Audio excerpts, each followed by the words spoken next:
खट्टा खाने वाली चुड़ैल। रात को अचानक राधिका मौसी को किचन से कुछ गिरने की आवाज आई। उन्होंने बाहर निकल के देखा तो किचन में उन्हें कोई सफेद साड़ी में दिखा। वो चीख पड़ी, हे भगवान, आलतू जलालतू आई भला को टालतू, आलतू जलालतू आई भला को टालतू। राधिका मौसी को चीखते सुनकर श्रवण बाहर आता है भागते हुए। अरे माँ, क्या हुआ? क्या देख लिया? दादी माँ आ गई क्या सपने में? अरे बेटा, रसोड़े में देख तो कौन है? श्रवण रसोड़े में झांक कर देखता है और उसे कोई नहीं दिखता अंदर। अब रसोड़े में तो कोई नहीं है माँ। कोई सफेद साड़ी में नहीं है क्या? नहीं माँ, कोई भी नहीं है। चिल्लम चिल्ली की आवाज सुनकर काजल भी वहां आ जाती है। अब क्या हो गया माँ जी? अरे बेटा, रसोड़े में एक चुड़ैल थी सफेद साड़ी में। अरे क्या कर रही थी वो अंदर? अरे बताया नहीं, कल आएगी ना तो पूछ लूंगी। चुड़ैल जी, आपका क्या प्लान है? माँ जी, रात बहुत हो गई है, आपने कोई बुरा सपना देखा होगा, चलिए सो जाइए। राधिका मौसी सोने तो चली जाती है, पर उनको रात भर नींद ही नहीं आती। वो कुछ भी उलझुल बातें सोचने लगती है। कहीं चुड़ैल की वजह से तो घर में टेंशन नहीं हो रहा, कहीं उसी की वजह से तो वो दादी नहीं बन पा रही। सुबह जब राधिका मौसी रसोड़े में छानबीन करती है तो पाती है कि नींबू का अचार गायब है। चुड़ैल नींबू का अचार ले गई? मुझे तो ठीक नहीं लग रहा कुछ।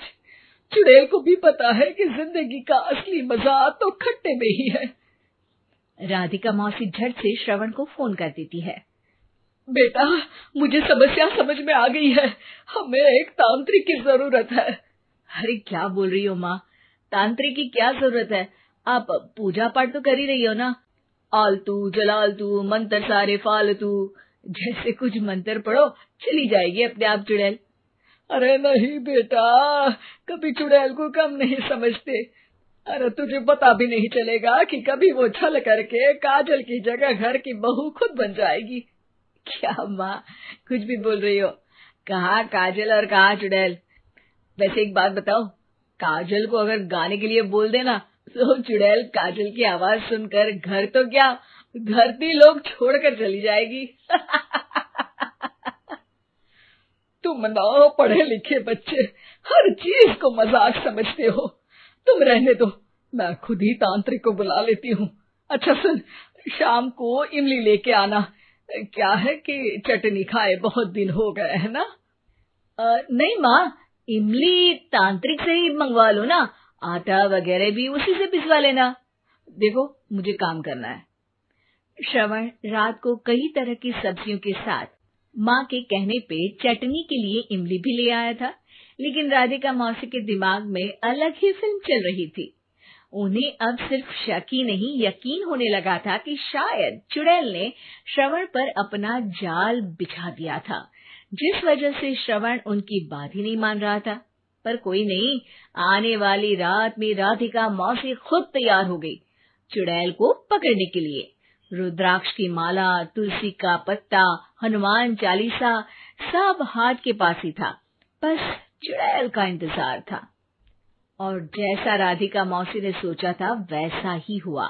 वो चुड़ैल उस रात भी आई, पर वो राधिका मौसी से तेज निकली और राधिका मौसी के उससे पकड़ने के पहले ही वो भाग खड़ी हुई।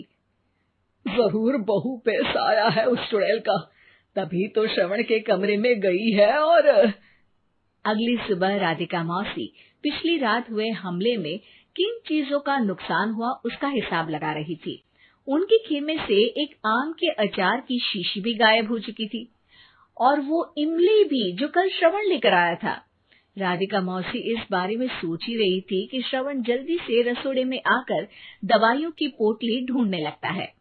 अरे बेटा, क्या हो गया? अब माँ, वो काजल की तबीयत खराब है, बहुत घबराहट हो रही है उसे। हे भगवान, मैंने पहले ही कहा था कि तांत्रिक को बुला लेते हैं, पर नहीं। अब देखो, उस चुड़ैल ने काजल को अपने वश में करना शुरू भी कर दिया है। हालांकि श्रवण भूतों में विश्वास नहीं करता था, पर अब वो भी डर जाता है और राजी हो जाता है एक तांत्रिक को बुलाने के लिए। कुछ ही घंटों में तांत्रिक आ जाते हैं और राधिका मौसी तांत्रिक जी को सब बता देती है। घोर संकट, घनघोर संकट, चुड़ैल को मारू जोर चाकट, ओम भट स्वाहा खटखा के आहा। अरे ये क्या मंत्र है? मेरे खुद के ओरिजिनल मंत्र है, कल रात को ही लिखे हैं, अच्छे लगे तो दाद चाहूंगा। एक और मंत्र सुनो। अर्ज किया है आब्राकडाब्रा, दिल्ली बम्बई आगरा, चंदा मामा सोवरले सुरन मामू जारा। ये मंत्र है? अरे कोई 40 वालीसा पढ़ो ना। वक्त कम है, 40 नहीं पड़ेंगे, 20-25 में काम चलाना पड़ेगा। अलग निरंजन जाके लंदन, मुफ्त का मंजान घिस मेरे नंदन। अरे जल्दी करो तांत्रिक जी, जल्दी करो। तांत्रिक अपने उल झलूल मंत्र पढ़ने लगता है। श्रवण को तांत्रिक पे शक होता है। वो अपने एक डॉक्टर दोस्त को कॉल कर देता है ताकि कोई अनहोनी हो तो इमरजेंसी में चीजें मैनेज हो जाए। तांत्रिक धुनी रमाता है, जिसकी वजह से कमरे में काफी धुआं हो जाता है और जिसकी वजह से बहू की घबराहट बढ़ जाती है। अब भागेगी चुड़ैल। हाँ। बहू खांसते हुए धुएं से बचने के लिए बाहर चली जाती है। अरे भाग रही है, भाग रही है। पीछे पीछे श्रवण भी जाता है। बहू एक सोफे पर बैठ जाती है। तभी डॉक्टर दोस्त आ जाते हैं और श्रवण को पानी लाने के लिए कहते हैं। थोड़े चेकअप के बाद डॉक्टर कहते हैं, मेरे हिसाब से जाप का काम पूरा हो गया है। क्या मतलब? अरे कुछ भी नहीं माँ, कोई चुड़ैल नहीं है, खुशखबरी है, अब दादी बनने वाली है। मगर वो सब अचार के डब्बे। श्रवण दोनों अचार के डब्बे अपनी माँ को दिखाता है, जो कि उनके बिस्तर के नीचे छुपे हुए थे। आपने सही बोला था माँ, वो चुड़ैल काजल ही थी जो खट्टा खा रही थी। हमें कल ही पता चला, पर हमने आपको ये तांत्रिक वाला काम करने दिया ताकि आपको भरोसा हो जाए कि भूत वगैरह कुछ होता ही नहीं। अच्छा अच्छा, ये तो बड़ी खुशी की बात है। पर बेटा मुझे एक झाड़ू तो ला दे। क्यों माँ? ये तांत्रिक का भूत उतारती हूँ मैं। अब तांत्रिक राधा मौसी के डर से घर से भाग निकलता है और राधा मौसी उसके पीछे भागती है। अरे संकट ये घनघोर है, तांत्रिक मुआ चोर है।